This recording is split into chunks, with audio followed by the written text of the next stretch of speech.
é mais fácil fazer ali armazenamento e redistribuição regional. Então, a logística toda está indo para lá.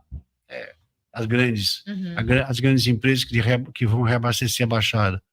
Mas porque está no eixo dos 70 quilômetros para um lado e para o outro. Então, a gente precisa entender que esta matriz não pode ser morta, porque ela é fundamental para a gente, para nós. Nós não temos porto, então a gente tem que preservar isso. E achar outras alternativas de crescimento econômico que nós estamos tentando através do Andaraguá. Que vai sair? Eu vou continuar lutando até o último minuto da minha vida. É isso aí. Deputado, por 2 vezes o Vitor chamou o senhor de prefeito. Então eu vou fazer a pergunta que não quer calar. A gente pode ter o deputado Alberto Mourão disputando a eleição municipal agora? Pode. Eu tenho paixão, eu gosto muito da administração pública. Eu acho que eu sou gestor público, eu não sou um político, né? Gestor público é político, né? Mas ele tem aquela sensibilidade da visão estratégica de sociedade e tem a percepção política da necessidade da sociedade. Ele concilia os dois interesses, né? Eu me considero muito mais gestor, gosto disso. Depois, eu acho que já fui tudo, já fui prefeito, fui vereador, fui vice-prefeito, fui secretário de educação, eu já fui provedor do hospital. Eu acho que eu tive uma formação múltipla que me permite fazer uma visão mais crítica de sociedade. E isso a governar, você entrega mais fácil, você consegue enxergar o benefício. Né? Tem uma coisa engraçada, vou até contar um caso, que eu cheguei em casa ontem à noite, a minha esposa falou assim para mim, tem uma médica querendo falar com você. Ela falou que só queria trocar uma ideia com você, mas principalmente queria agradecer, porque se ela é médica hoje, foi graças à bolsa de estudo que você criou há 20 anos atrás. Olha que bacana. Então, mas isso eu recebi quase que diariamente, eu diria que constantemente eu recebo esse tipo de retorno. Isso me deixa realizado, dever cumprido. É isso que a gente consegue enxergar com mais facilidade do que a gente não consegue enxergar quando você está no legislativo, que está distante, às vezes, da realidade do dia a dia onde o cidadão mora. Então, é isso que me faz motivar a me colocar nessa pré-campanha para prefeito, para poder realmente eu continuar o trabalho daquilo que me deixa satisfeito. E depois estar mais perto da família, mais perto da minha cidade, mais perto do cidadão, porque isso aqui é fundamental, né? Na vida a gente satisfaz com isso, se realiza por isso. Porque assim, na minha cabeça tinha 3 possibilidades para o Alberto Mourão voltar a disputar uma prefeitura. Primeira, meu primeiro palpite ele gosta do executivo mais do que do legislativo. Segundo de repente houve uma ruptura ou uma reprovação da atual gestão. E a terceira possibilidade seria um risco, de repente, de perder espaço do grupo político na cidade. Então, dentre essas 3, a que mais se aproxima pelo que o senhor está falando é que o senhor prefere o executivo ao legislativo. Eu prefiro o executivo, mas eu acho que concilio com outro viés, né? Eu acho que a pessoa mais adequada, eu tenho visto alguns debates, a mais adequada para poder defender o seu legado sou eu, né? Eu conheço ele com profundidade, nas entranhas da realização, do entendimento. Política é ciência, política é ciência. As pessoas que política não é essa coisa de poder, sede de poder, vaidade, né, e outras coisas mais que a gente vem envolvido nisso. A gente sabe muito bem que política é ciência no sentido de que eu preciso entender os conflitos sociais, eu preciso entender as dificuldades da sociedade e tentar mitigar isso, tentar descobrir quais são as maneiras mais fáceis de superar isso tudo aí e acabar com esses conflitos que são as necessidades da sociedade. Eu acho que não se faz mais política dessa maneira. No tempo de Montoro, Mário Covas, sim, figuras públicas, que até o Ulisses Guimarães, que esteve há muitos longos no legislativo, mas fazia um legislativo diferente que não é feito hoje. Então, eu vejo que eu sou mais nesse lado que eu também tenho que defender meu legado, porque eu vejo certas aberrações, certas pessoas participando, que elas acabam denegrindo a imagem da cidade. Parece que a cidade está destroçada, parece que a cidade não é... Teve um absurdo, se ouviu esses dias falar que a cidade já estava em franco desenvolvimento há 30 anos atrás. Só se for na cabeça de quem, né? Onde ele morava, esse cidadão, porque a gente sabe, tinha uma vala de esgoto a cada 50 metros feito para a praia, 80% das ruas sem pavimentar, 80% das ruas sem esgoto. A gente tinha só 23 colégios, 2.850 alunos, hoje eu tenho 60 mil alunos, uma rede exemplar de educação. Eu tinha um pronto-socorro fechado e todos os ambulatórios fechados. Hoje eu tenho 42 prédios, eu tenho um hospital com quase 300 leitos. Aonde esse cidadão achou que a gente estava já em franco desenvolvimento? Talvez em franco desenvolvimento por caos total, que nós já tínhamos chegado no caos naquela época. A gente, é notório o desenvolvimento de Praia Grande, né, deputado, assim, nos últimos anos, eu vim para cá em 2001 e vi a cidade de Praia Grande crescer absurdamente, principalmente por conta da questão da construção civil. Eu acho que a gente até poderia apontar isso como grande carro-chefe na questão do desenvolvimento econômico, né? O que o senhor vislumbra daqui para frente? Porque a gente apontou no início do programa exatamente isso. Praia Grande tem crescido assustadoramente, de uma forma que precisa até ter cuidado, né? Para que ela não descambe. É um ponto crucial na história da cidade, para decidir para onde vai esse crescimento, diria assim. Eu acho que a gente discutir profundamente para onde vai crescer, do ponto de vista territorial, é fundamental isso. Eu acho que a gente tem que estender mais ao sul o desenvolvimento da cidade, isso através de modificação da lei de ocupação do solo, do incentivo para que as pessoas possam lá. Para isso tem que ter mobilidade. A gente pega a região da Caiçara, Flórida, Solimar, são 10 ou 11 quilômetros de praia.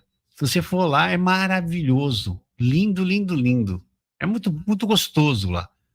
E é uma praia que moram 25 mil pessoas no extremo. Trazer, né? Eu lembro que é maior que a Praia de Santos, né? E não tem 10% da população de Santos lá morando, nem de Praia Grande. Aquilo, eu falo que se as pessoas descobrirem, avançam para lá. Mas o que é? Mobilidade. As pessoas querem viver num lugar com uma tremenda qualidade de vida, lá tem 100% de tudo. Água, esgoto, tem tudo. Tem saneamento, tem tudo naquela região. Por muito tempo, a cidade de Praia Grande ela foi, entre aspas, uma cidade dormitório, porque as pessoas vinham trabalhar em Santos.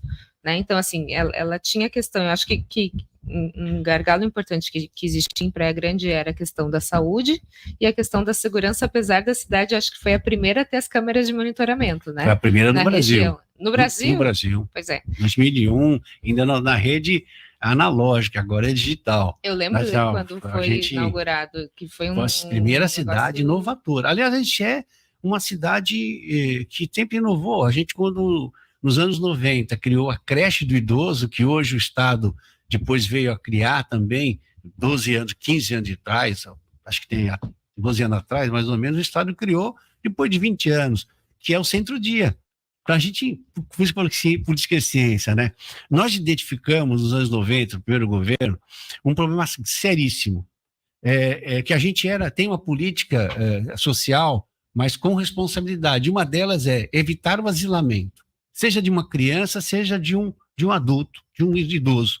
Eu sou contra, porque eu chamo isso de abandono espiritual. Você largar alguém numa casa, seu pai, sua mãe, de asilamento e pronto, e não vai mais visitar. Isso não é humano. E eu, dever público do poder público, evitar que isso aconteça. O que nós criamos? Um espaço onde, se você tem um pai que não pode ficar em casa sozinho, uma mãe, porque você vai trabalhar, mas você não quer deixar ele no asilo, e não deve deixar, leva para lá como se fosse uma criança. De manhã cedo deixa, ele chega lá, ele vai ficar ali, vai conviver, né? Com as pessoas que estão ali no espaço. Se ele estiver cansadinho, ele vai lá dormir num espaçozinho, vai ver televisão, vai jogar, vai fazer tudo. Vai ser lembrado do horário pela diretora. Olha, não esquece de ter o remédio da pressão, esquece o remédio da diabetes, tomar o remedinho certinho, né? Não é um tratamento de saúde, não é para paciente doente. E aí, vai almoçar, vai tomar café da manhã, almoço, janta, e vai para casa. É a escola de tempo integral do idoso. Escola de tempo integral. Eu chamo de creche de idoso porque é carinhoso, né? E isso foi para resolver um problema do mundo moderno, onde as pessoas precisam trabalhar. Por isso que eu falo que ciência. como a convivência também que foi anterior a isso. Por quê? Porque nós identificamos mais de milhares de idosos abandonados lá. Porque como é região de veraneio, muita casa de veraneio, as pessoas traziam seus pais e eu sonho vir morar aqui. Só que iam esquecendo eles aqui. Nós tivemos que arrombar a porta no primeiro governo, com autorização judicial, para buscar uma idosa, que eu nunca esqueço disso, que ela estava prostrada dentro de um sofá, cheio de sujeira no entorno, ela não levantava mais. É porque desconfiaram que ela não aparecia mais, os vizinhos, e pediram ajuda da prefeitura. Dali nasceu o Conviver. Falei assim, vamos fazer um espaço para que ele, quando ele transita, ele crie amigos. Sim. Porque a gente vai ficando velho. Mais uma vez a pesquisa. A gente vai ficando velho, vamos perdendo as nossas referências de amizade. E nós não vamos para qualquer esquina arranjar amizade. Uhum. O jovem vai nas baladas e acaba achando alguém, vai no boteco e conversa com alguém. Isso vai ficando mais difícil. Você então tem que ter um espaço de convivência onde vai jogar, vai fazer leitura, fazer ginástica, daqui a pouco conhecer o fulano, cicrano, bater um papo, daqui a pouco estão passeando. A minha esposa sempre fala, ontem mesmo de noite, coincidência, ela falou comigo, essas velhas não param de andar, estamos lá no shopping. Porque, na verdade, cria um grupo de amigas, vamos para o Lambra, vamos para cá, vamos para lá fazer excursão, porque religou vínculos. Isso é muito forte. E daqui a pouco, nós começamos a fazer programas que nem o Baila Comigo, que percorre a cidade para poder trazer o pessoal do extremo da cidade se conhecer. E aí o que é? É interligar relação humana. Não existe a possibilidade do ser humano melhorar se ele não melhorar a sua relação pessoal. Ou a gente melhora a relação das pessoas, ou a gente vai se tornar um ser violento. E a pandemia nos tirou muito dessa convivência, né? Deputado... Tecnologia. Exatamente. A gente está falando sobre essa questão dos idosos, mas tem uma questão aqui que eu queria levantar, porque é a questão de geração de emprego e renda dentro de Praia Grande. A gente está trazendo o problema da mobilidade estrutural na nossa região, né? E às vezes as pessoas, há alguns anos atrás, elas usavam então a cidade de Praia Grande como dormitório e tinham que se deslocar para conseguir emprego, provavelmente em Santos, que eu acho que era a grande parte das pessoas vinham para Santos. Hoje, Praia Grande tem se desenvolvido de forma que as pessoas estão na cidade. Então, assim, como fazer com que esse morador não precise ter grandes deslocamentos, que ele consiga ter o seu emprego dentro da cidade? E outro ponto que eu queria trazer também em relação à mobilidade, a gente está chegando perto de um feriado. Feriado é um caos, né? Ou você entra na cidade e não sai mais de lá, e espera todo mundo sair, porque é impossível entrar em Praia Grande. Eu tenho uma filha que ama o shopping de Praia Grande e ela é proibida de pensar nisso nos feriados, porque você não consegue entrar, você fica horas lá na estrada. O que tem sido pensado em relação a isso? Olha, a gente vê que tem uma pista com 4, 5, 6 faixas de rolagem na saída, né? E mesmo assim é congestionado. Tem que ampliar Ayrton Senna para melhorar o fluxo, isso é necessário, é fundamental. Tirar os ônibus do sistema, com isso você consegue dar uma velocidade melhor naquele sistema ali. Então, acho que há um estrangulamento na Ayrton Senna hoje natural de uma cidade que explodiu. Uhum. Tá? Acho que não há tempo para discutir onde vai passar o BRT ou o VLT na Ayrton Senna, na Expresso, e aí fazer uma terceira faixa de rolagem naquela estrada.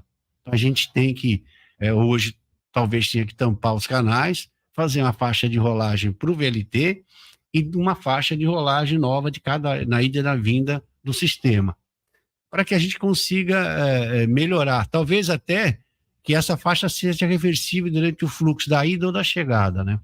Então a gente tem que discutir parâmetros lá. E é óbvio que ela tem muito para ocupar de espaço lá para aquele extremo da população. Automaticamente você reduz esse adensamento. A gente precisa falar o seguinte, quando fala de desenvolvimento econômico, também fala de rearranjo econômico, né? Há uma disruptura constante, motivada pela tecnologia, motivada pela relação humana, né?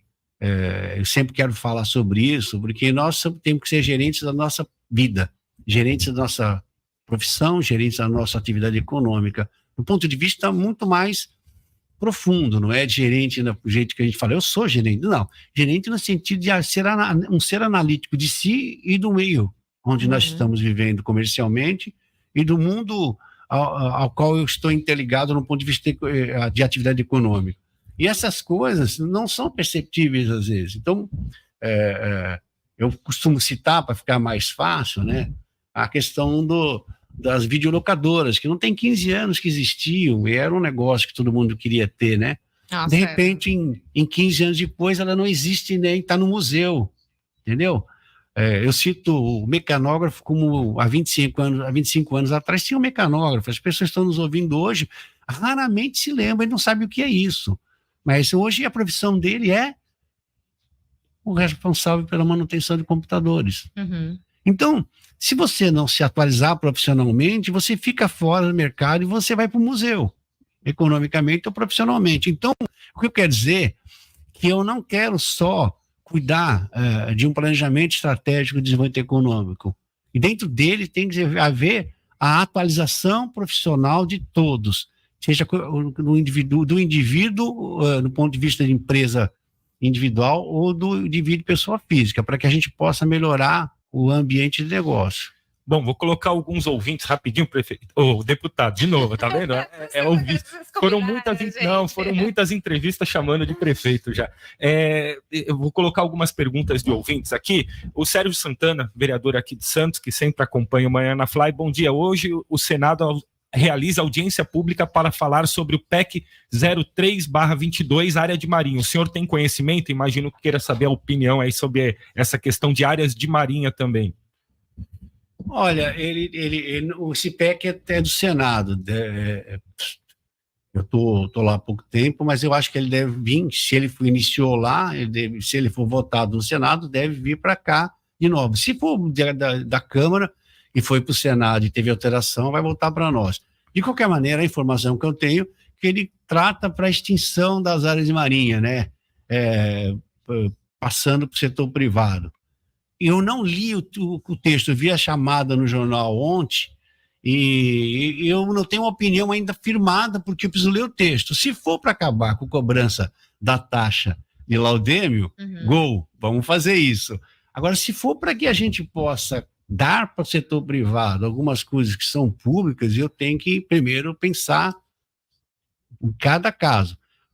O caso das pessoas que estão ocupando áreas de marinha, que já edificaram, que foram autorizados, a Orla de Santos, por exemplo, beleza. Acaba com aquela burocracia e vamos terminar com isso aí, né?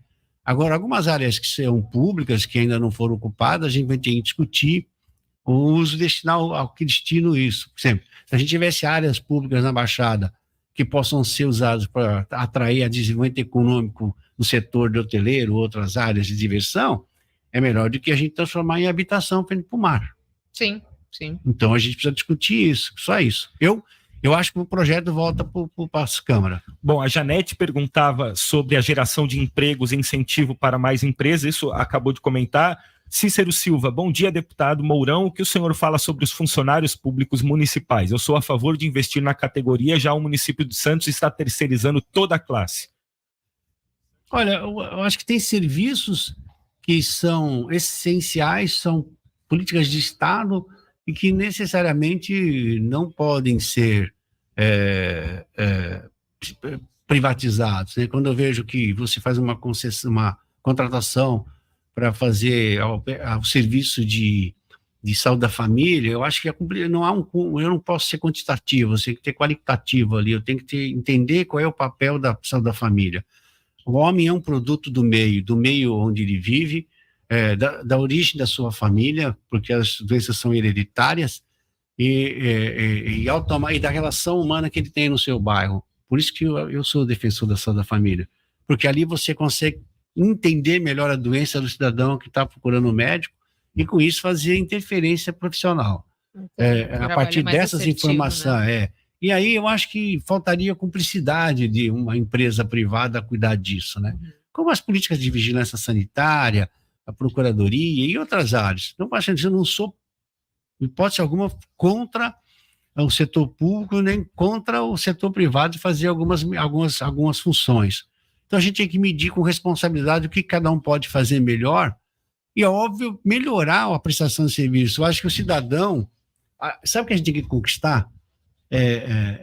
Não conquistar a qualidade para o funcionário público, mas também conquistar respeito pela coisa pública.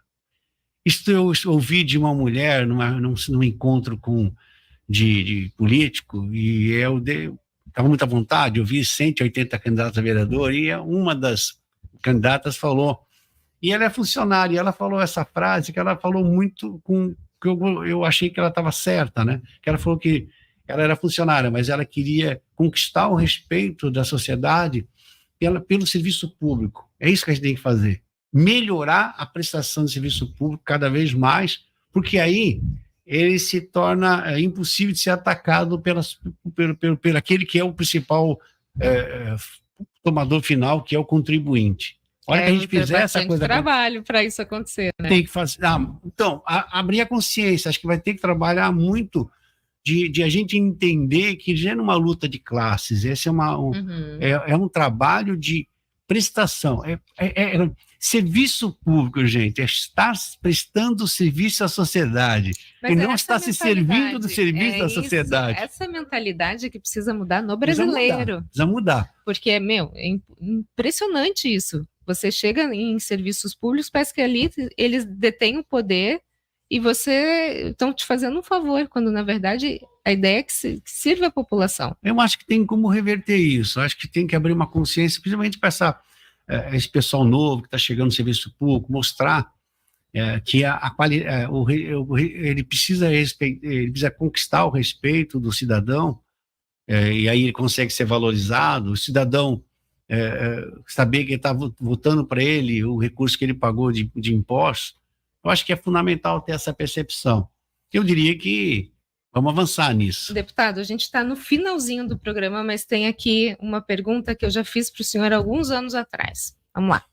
A pergunta é do Marcelo Oliveira. Gostaria de perguntar ao nobre deputado Mourão, que representa a Praia Grande e Baixada Santista. Mobilidade ok, transporte ok, mas em relação a empregos, como criá-los? Segurança, educação, saúde, está difícil em Praia Grande.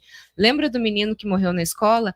Minha opinião, antes de criticar a casa dos outros, devemos arrumar a nossa. E a pergunta que eu fiz para o senhor alguns anos atrás. É só uma observação. Gostaria do senhor como prefeito de Santos. Pausa. Aqui temos o Regis também. Temos o Regis. Bom dia. Eu tenho uma pergunta ao deputado. Existe a possibilidade de ser prefeito de São Vicente? Moro no Jardim Rio Negro, área continental de São Vicente. Vai virar uma grande metrópole. Olha, em relação ao garoto que aconteceu um incidente no Colégio do Estado, eu acho que eu até conversei outro dia com o Guto, liguei para ele lá, estava em Brasília, e liguei preocupado. Eu acho que a gente tem que chegar, e aí de forma regional, mas se não acontecer, vamos ter que fazer em Praia Grande, um aprofundamento de uma pesquisa qualitativa, não é pesquisa de opinião pública, não. Nós temos que chamar um corpo técnico diferenciado, psicólogos, assistentes sociais, porque se tem violência, a origem não é única. Uhum. Né? Pode ser pais abusadores, mães abusadoras, conflito dentro de casa, bebida, droga, filhos com pais que já foram presidiários, às vezes tem um problema de dicção, tem um problema de audição, tem um problema de um defeito físico, e ele passa a sofrer o bullying, mas aquilo vai criando uma sequela no subconsciente dele. Nós temos 7 memórias, 2 afloradas e 5 no subconsciente, e essas são as mais perigosas. Uhum. Essas que dão a violenta emoção, é a hora que eu explodo e faço uma burrada, né? Então, a violência é desse mundo moderno. Então, eu acho que para a gente fazer isso não dá. A minha proposta é aprofundar o mapeamento de cada cidade, e aí propor programas específicos para cada área. Porque a gente não tem um único instrumento. Polícia no colégio não vai resolver o problema que está tendo lá fora, porque ele não foi formatado lá. É óbvio que os colégios do Estado... Inclusive, hoje vai ser sancionada, né, pelo governador as escolas cívico-militares. Eu acho que a gente precisa aprofundar nisso para entender esta relação humana dentro do ambiente, fora do ambiente escolar e dentro do ambiente escolar. É óbvio que colégio isso eu defendo há anos, né? Foi por isso que os meus colégios são todos padronizados, os 80 colégios que eu construí. Se o cidadão passar 9 anos da vida dele no ensino fundamental, 9 anos, ele chegou lá, né, com 6 anos de idade, saiu aos 15 do colégio, onde tem vidraça quebrada, onde tem pichação, tem banheiro destruído, o colégio é todo com mato no meio do pátio, não tem uma quadra adequada. O que ele passou 9 anos ali? Tem a ideia de que aquilo é a coisa pública externamente. Uhum. E ele vai para a rua fazer a mesma coisa. Ele não vai respeitar a coisa pública mais. Ele não teve padrão de referência. Ele foi formando, porque nós somos um ser que nós nos moldamos através dos 5 sentidos. A visão, o olfato, tudo que nós temos não foi feito para ficar comendo, bebendo, dormindo, não. Foi feito por Deus para que a gente pudesse nos formatarmos a partir da minha imagem, né? E o que eu acho é o seguinte, automaticamente você, sem perceber, você ser humano, esse ser biológico, ele vai evoluindo de a forma que esse espaço que ele está. E aí ele ficou o pior ser possível. As referências não foram boas, né, nos espaços. Então eu diria que avançar nesse sentido, eu diria para você que se a gente não fizer essas medidas, nós vamos numa rota de colisão de uma crise civilizatória no mundo. Deputado, em relação à educação, é um assunto que a gente precisa ainda falar um pouco mais, mas o nosso tempo esgotou. Só para responder aqui, prefeito de Santos, São Vicente, Praia Grande, e aí, o que faremos? 01? Ainda sou pré-candidato em Praia Grande. Santos e mas, São olha, Vicente não tem eu acho que como prefeito, você tem a condição de pautar, sem criar animosidades com quem está na cadeira, porque você discute.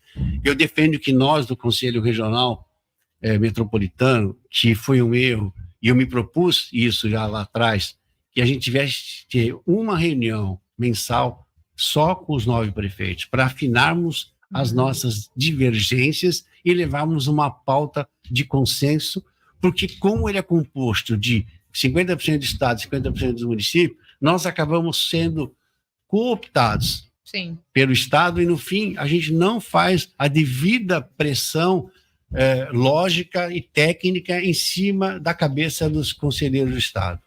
Deputado, muito obrigada pelas suas informações, pela sua presença. A gente espera tê-lo conosco mais outras vezes aqui para a gente discorrer sobre esses assuntos que ficaram na pauta. Muito obrigada, viu? Obrigado a vocês. Um bom dia para todo mundo, um grande abraço, um beijo no coração. Obrigada, Vitor. Valeu. Lucas, obrigada a você que nos acompanhou. A gente se vê amanhã, se Deus quiser. Um abraço, até mais. Tchau, tchau.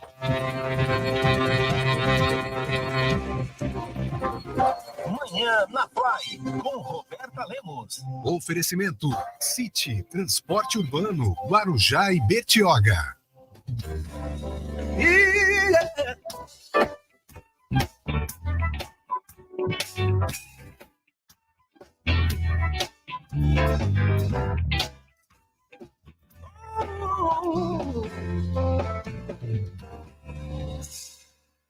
Jubilosos te adoramos, Deus da glória, Deus do amor. Nosso coração transporta em louvor a ti, Senhor. Rompe as nuvens da tristeza, do pecado e do temor. Doador da eterna graça, fugimos do teu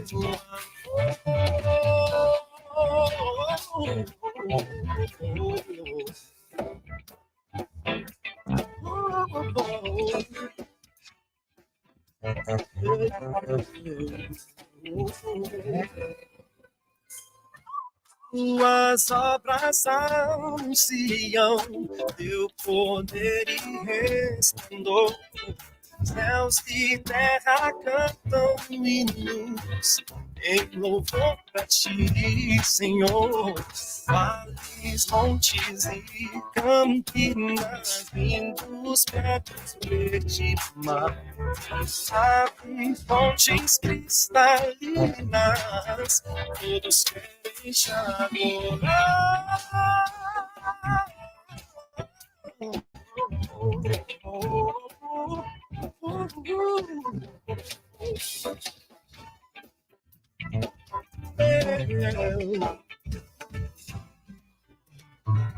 Aleluia, aleluia.